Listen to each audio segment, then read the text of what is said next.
Travis Folsom, construction supervisor for the Exis Labs facility. We recently reached substantial completion on the facility's engineering sector and began work on the environmental systems sector early.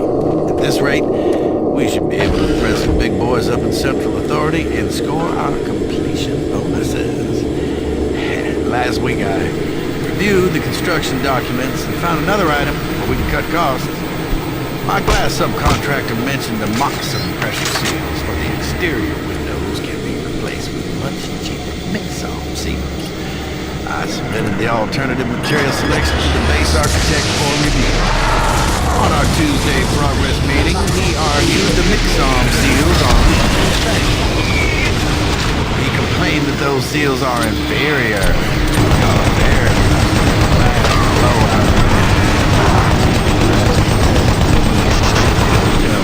Hey, guess what? I was building shit before he was born. Anyway, I managed to get the mix-off seals ordered. I bypassed the architect and talked directly to corporate. I showed savings and that's it. We'll be installing the exterior windows in environmental in a week and I'm so convinced of last week. I'm gonna take a rocket launcher. Stupid. Folsom out.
I hope this thing is working. Something is happening here, and no one knows what's going on. The power is going crazy. We can't communicate with Central Administration, and I heard something like screams. I don't know. It was so disturbing. Okay, my assistant left me, and I'm all alone here. Okay, I'm gonna try to get the network working, but the systems are acting just crazy. I don't know what to do. I think what was that? Oh God. No!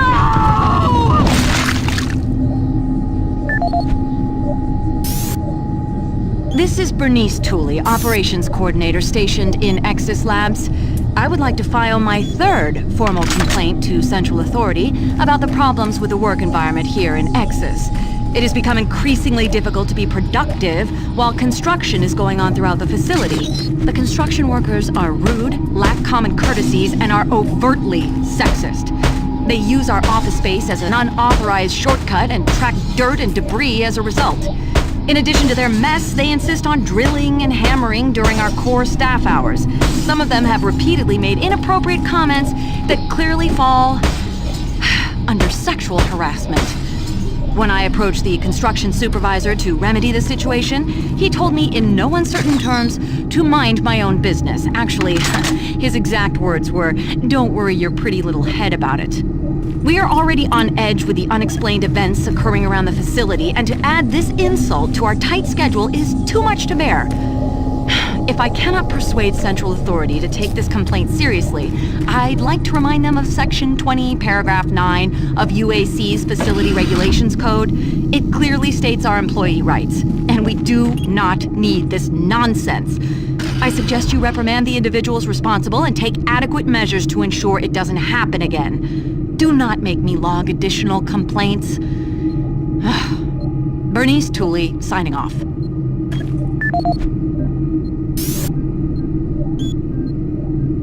Travis Folsom, Construction Supervisor for the Exis Labs facility. We recently reached substantial completion on the facility's engineering sector and began work on the environmental systems sector early. At this rate, we should be able to impress the big boys up in Central Authority and score our completion bonuses. Last week I reviewed the construction documents and found another item where we can cut costs. My glass subcontractor mentioned the Moxum pressure seals for the exterior windows can be replaced with much cheaper Mixom seals. I submitted the alternative material selection to the base architect for review. On our Tuesday progress meeting, he argued the Mixom seals aren't up to spec.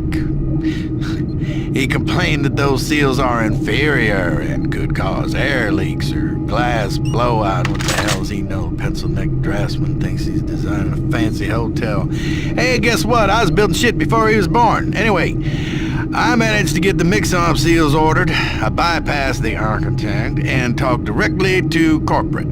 I showed them the savings, and that sealed the deal.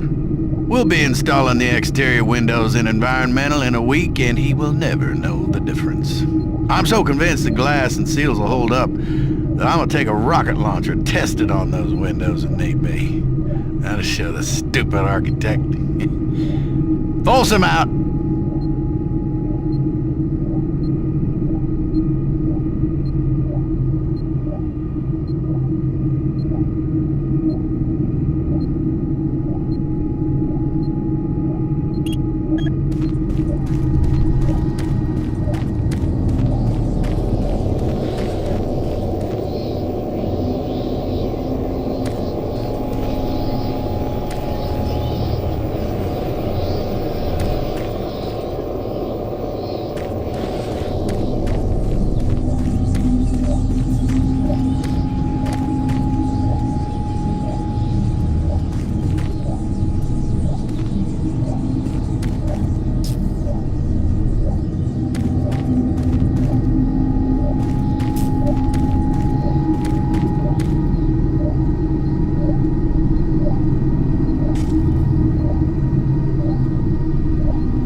You're back. The inducer is working perfectly, and the teleporter is ready for transport.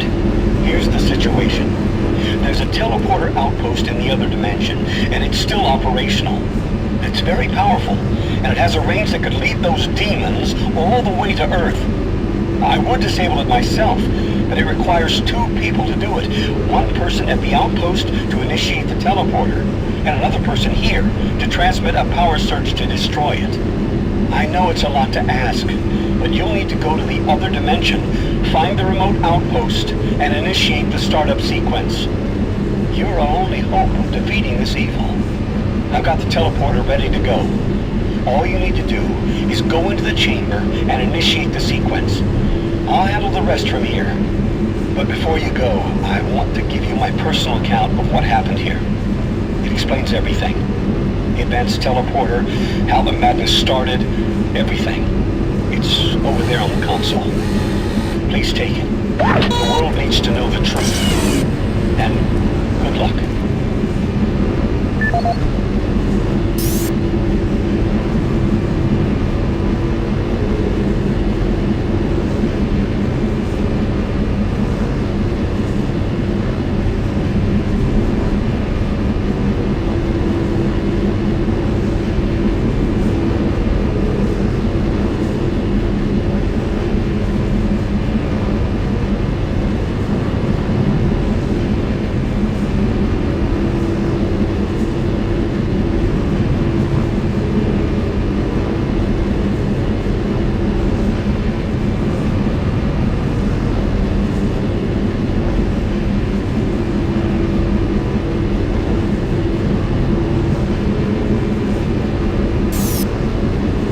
My name is Dr. Richard Myers.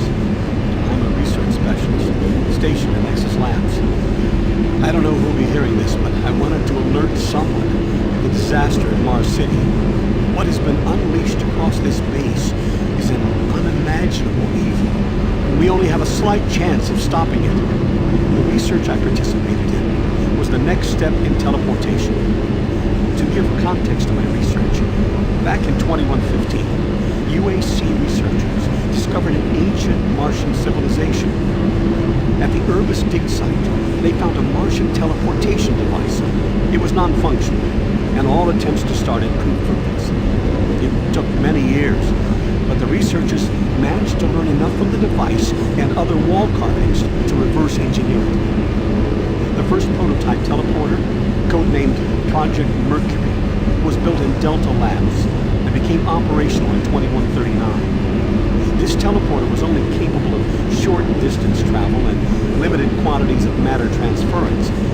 It could only teleport a single test subject, small animals and chimps usually, across a room. Once testing intensified and technical data increased, we were able to fabricate more powerful teleporters. In Delta Labs Sector 3, Project Gemini managed to increase teleportation across greater distances.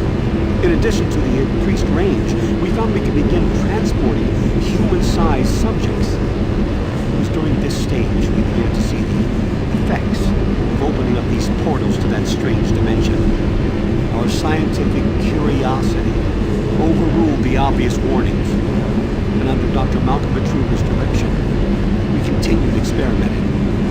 On Project Apollo, the engineers developed a room-sized teleporter in Delta Lab Sector 4. It was capable of teleporting a small-sized team to destinations on this new dimensional plane. The expedition teams began exploring, setting up small research outposts. We could only teleport small equipment with the Delta 4 teleporter, and this condition frustrated Dr. Etruger. Soon after the success of Project Apollo, plans were drawn and work executed on a new facility, Exus Labs. At Exus Labs, the goal was to create a large teleporter, similar in scale to the one at Urbis. It would be powerful enough to transport large equipment, even dropships, and eventually shorten interstellar travel. Etruger was so impatient on seeing results from this research, he had the engineers start work on the teleporter once the facility reached 75% completion. We had expedition teams set up a teleporter outpost in the other dimension to link up with Exus. It was at this time I began investigating the strange stories I heard over at Delta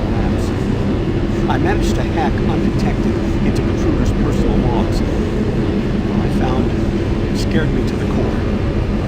But Kruger became obsessed with the findings of this new dimension. He started to push experiments regardless of the human cost. His log entries into the occult and how to harness these powers were truly frightening. The more recent ones detailed how demons... Yes. I have the teleporter sequence already configured. Just activate the main console. When you reach the outpost, unimaginable I'll be able to powers. communicate.